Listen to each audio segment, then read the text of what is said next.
प्रिय दर्शकों, वर्तमान समय में ब्रह्मांड में ग्रहों की कुछ ऐसी स्थिति बन रही है जब 9 ग्रहों में 2 अत्यंत महत्वपूर्ण ग्रह जो अपने अपने क्षेत्र के विशेष ग्रह हैं युति प्रभाव में आने वाले, अर्थात 2 महत्वपूर्ण ग्रहों का आपसी संयोजन बन रहा है जिसका प्रभाव समस्त राशि के जातकों पर प्राप्त होगा।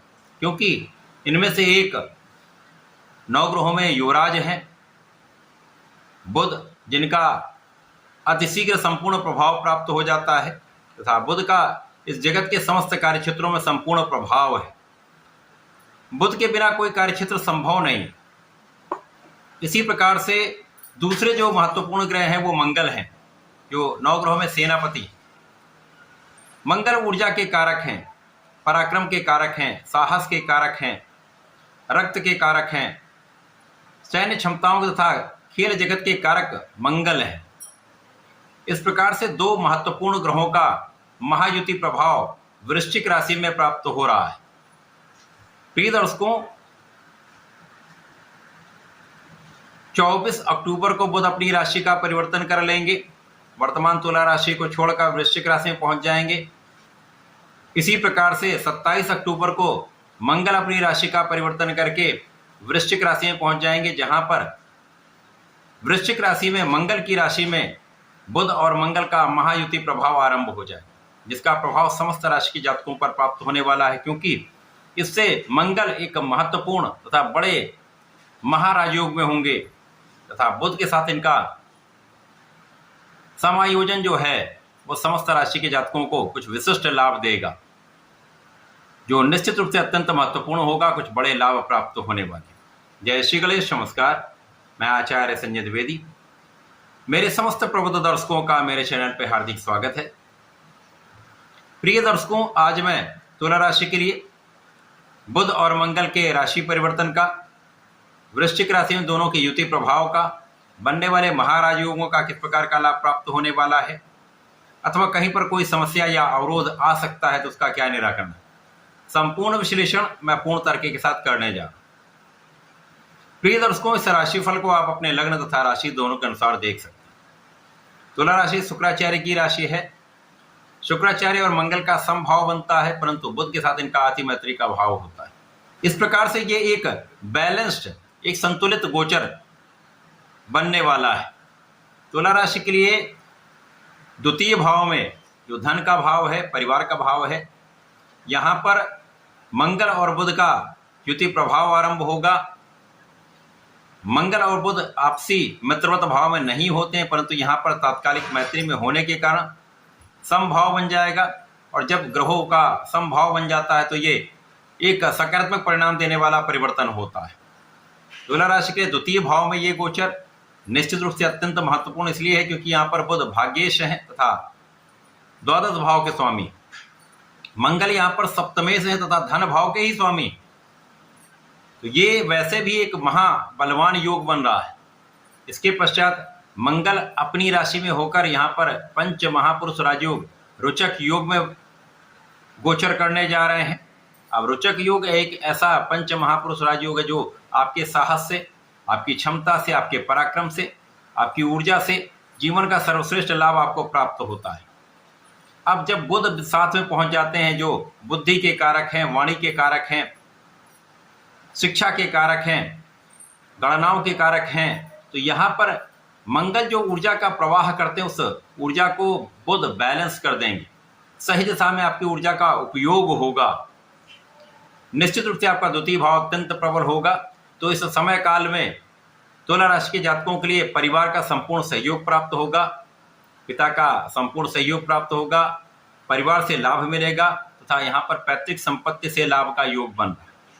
इस समय में, इस गोचर काल में निश्चित रूप से महाधन लाभ का योग आपके लिए प्राप्त हो रहा है। महाधन का आगमन होगा तथा आप धन का संचय भी कर पाएंगे। आप सही जगह इन्वेस्टमेंट करके अच्छा लाभ लेने वाले। इसी प्रकार से इस समय वाणी के कारक बुध हैं जो वाणी के भाव में हैं, तो यहाँ पर वाणी की विशिष्टता प्राप्त होगी। अब आपके अंदर अच्छी ऊर्जा है, बुद्धि का बल श्रेष्ठ है तथा वाणी की चतुरता आप में आ गई, तो आप किसी भी क्षेत्र में हो वहाँ पर विशेष लाभ प्राप्त करते हैं। तुला राशि के लिए वे जातक जो कला क्षेत्र से संबंधित हैं, गायन वादन नृत्य एक्टिंग से संबंधित हैं, तो उन जातकों के लिए बड़े लाभ के अनुबंध प्राप्त होंगे, बड़े बड़े कॉन्ट्रैक्ट प्राप्त होंगे, देश विदेश से आपको अवसर मिलेंगे, जिसके कारण आपकी यात्राएं होंगी, यात्राओं से आपको धन लाभ भी होगा तथा आपका मान सम्मान यश में भी वृद्धि होगी। एक अच्छे धन का आप लाभ लेने जा रहे हैं। यद्यपि इस समय में कुछ धन का व्यय हो सकता है, परंतु ये आपके कार्यक्षेत्र के विस्तार के लिए होगा, आपके धार्मिक अनुष्ठानों के लिए होगा, धार्मिक क्रियाकलापों में आपका कुछ धन व्यय हो सकता है। अब चूंकि इस समय में भाग्य कारक बुध है और भाग्य कारक बुध का धन भाव में होना ये एक महाराजयोग बन जाता है, जिससे आपके भाग्य से धन की प्राप्ति का अवसर आपको प्राप्त होता है।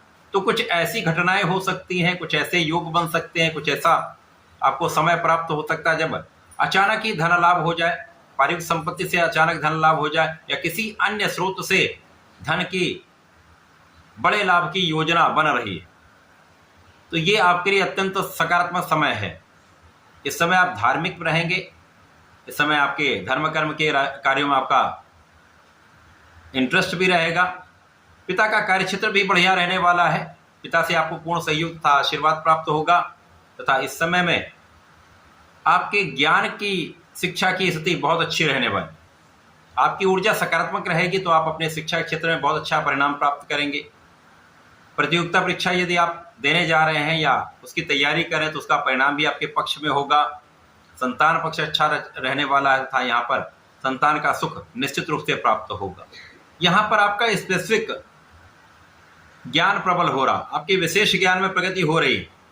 जो लोग एनालिसिस के क्षेत्र में हैं, जो लोग रिसर्च के क्षेत्र में हैं, साइंटिस्ट हैं, अन्वेषण के क्षेत्र में हैं, उनके लिए बड़े अवसर की प्राप्ति निश्चित रूप से होगी। इसी प्रकार से इस समय में मंगल का प्रभाव भाग्य को प्रबल कर रहा है और भाग्य इसके साथ मंगल हैं, तो ये एक ऐसा समय है जब अच्छे अवसरों की प्राप्ति, कम परिश्रम से भी लाभ की प्राप्ति, अवरोधों का दूर हो जाना, ऐसी समस्याएं जो पहले से चल रही हैं उनका निराकरण हो जाना, बहुत सारे कष्टों का समापन हो जाना, ये आपके लिए निश्चित रूप से होने वाला है। तो तुला राशि के लिए बहुत अच्छा समय प्राप्त हो रहा है जब बुध और मंगल का संयोजन तुला राशि के लिए विशिष्ट अवसर देने वाला है, अच्छे लाभ देने वाला है तथा आपके जीवन में प्रगति कराने वाला है, धन का बड़ा लाभ देने वाला है। धन का जब लाभ होता तो बहुत सारी समस्याएं अपने आप निस्तारित तो हो जाती। इस समय में आपको नियमित रूप से भगवान गणपति की आराधना करनी चाहिए, ओम गंगणपतये नमः का जप करना चाहिए तथा प्रत्येक शनिवार को भगवान शंकर मोचन की शरण में रहकर हनुमानाष्टक का पाठ करना चाहिए। यदि 3 बार कर लेंगे तो विशेष लाभ आपको प्राप्त होंगे, समस्त संकटों से आप मुक्ति पाते हुए समय का संपूर्ण उपयोग कर पाए। तो ऐसा करके इसका लाभ लें। धन्यवाद, नमस्कार।